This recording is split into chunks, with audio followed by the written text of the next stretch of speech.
नमस्कार, मैं doctor Madhuparna Paul, consultant neurologist, Narayana multi speciality hospital Jaipur. आज हम लोग वर्टिगो यानी कि चक्कर को लेके डिस्कस करेंगे।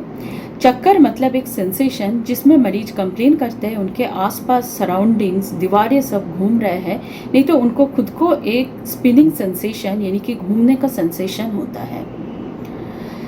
कभी कभार मरीज मिर्गी का दौरे को या बेहोशी को और चलने में डगमगा जाने को, इसको भी चक्कर के हिसाब से डिस्क्राइब करते हैं, मगर ये यूजुअली चक्कर नहीं है। चक्कर में यूजुअली दीवारें का घूमने का एक सेंसेशन, नहीं तो खुद को एक घूमने का सेंसेशन होता है।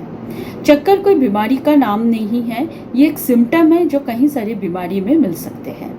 चक्कर का कुछ कारण होता है जिसको हम लोग सेंट्रल और पेरिफेरल कॉज में डिवाइड कर सकते हैं। सेंट्रल यानी कि दिमाग में हम लोग का एक छोटी दिमाग रहता है जिसको हम लोग सेरिबेलम बताते हैं। उसमें अगर कोई खून का थक्का आ जाए, कोई ट्यूमर हो जाए, तब मरीज चक्कर लेके प्रेजेंट कर सकते हैं। इसके साथ पेरिफेरल वर्टिगो, इसका मतलब पेरिफेरल कुछ कॉजेज है। इसमें हम लोग का कान के अंदर एक बैलेंस करने वाला हिस्सा होता है जिसको हम लोग वेस्टिब्यूल बोलते हैं। उसमें अगर कोई दिक्कत आ जाए तब भी चक्कर आ सकते हैं। इसमें सबसे कॉमन है BPPV यानी कि बिनाइन पैरोक्सिस्मल पोजिशनल वर्टिगो, जिसमें मरीज यूजुअली कंप्लेन करते हैं जब वो लेटते हैं, लेट के करवट लेते हैं या लेटने से बैठते हैं, तब अचानक से चक्कर आ जाते हैं। दूसरा कारण हो सकता है वेस्टिब्यूलर न्यूरोनाइटिस। इसके मतलब जो वेस्टिब्यूल है उसमें अगर कोई वायरल इन्फेक्शन हो जाए तब भी मरीज चक्कर लेके प्रेजेंट कर सकते हैं। तीसरा कारण है मीनियर्स डिजीज, जिसमें एक कान में थोड़ा कम सुनाई देना, कान में अजीब से आवाज़ें आना, कान में भारीपन रहना, ये भी रह सकता है चक्कर के साथ। कुछ दवाई है जैसे कुछ एंटीबायोटिक्स जिसको हम लोग अमाइनोग्लाइकोसाइड्स बोलते हैं, जिस ग्रुप में एमिकासिन, जेंटामाइसिन ऐसे दवाई होता है जो हम लोग TB के इलाज में, नहीं तो यूरिनरी ट्रैक्ट इन्फेक्शन के इलाज में यूज़ करते हैं, उससे भी चक्कर आ सकता है। फिर पेट के लिए यूज़ करने वाला मेट्रोनिडाजोल नामक एक दवाई है जो लॉन्ग टर्म लेने से भी चक्कर आ सकते हैं। फिर अगर कोई चोट लग जाए कान में, उसे भी चक्कर आ सकता है। वो अगर हम लोग का जो बैलेंस करने वाला हिस्सा है उस तक अगर चोट पहुंच जाए तब जाके चक्कर आ सकता है।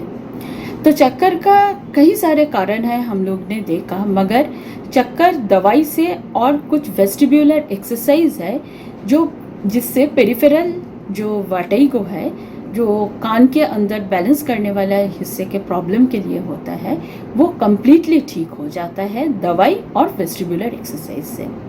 मगर इसमें हम लोगों को जानना ज़रूरी है जो कुछ रेड फ्लैग साइंस है। इसके मतलब जो चक्कर आ जाए तुरंत हम लोगों को डॉक्टर के पास जाना पड़ेगा।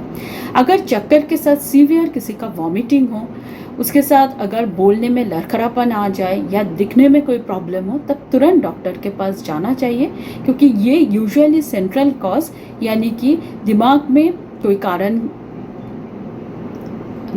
किसी कारण के वजह से हो सकता है।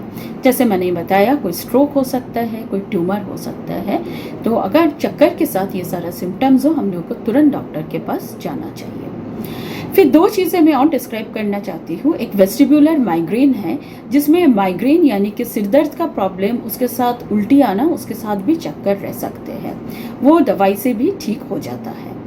और लास्टली एक सर्वाइकोजेनिक वर्टिगो है, जिसमें गर्दन में अगर किसी का सीवियर स्पॉन्डाइलोसिस हो और एज भी जिनका ज़्यादा है, उसमें गर्दन में छोटा छोटा ऑस्टियोफाइट्स डेवलप होता है, और वो ऑस्टियोफाइट्स जाके अगर जो खून का नस है जो गर्दन से ऊपर दिमाग तक ब्लड लेके जाते हैं, उसमें अगर दबाव क्रिएट करता है, तब जाके भी चक्कर आ सकते हैं।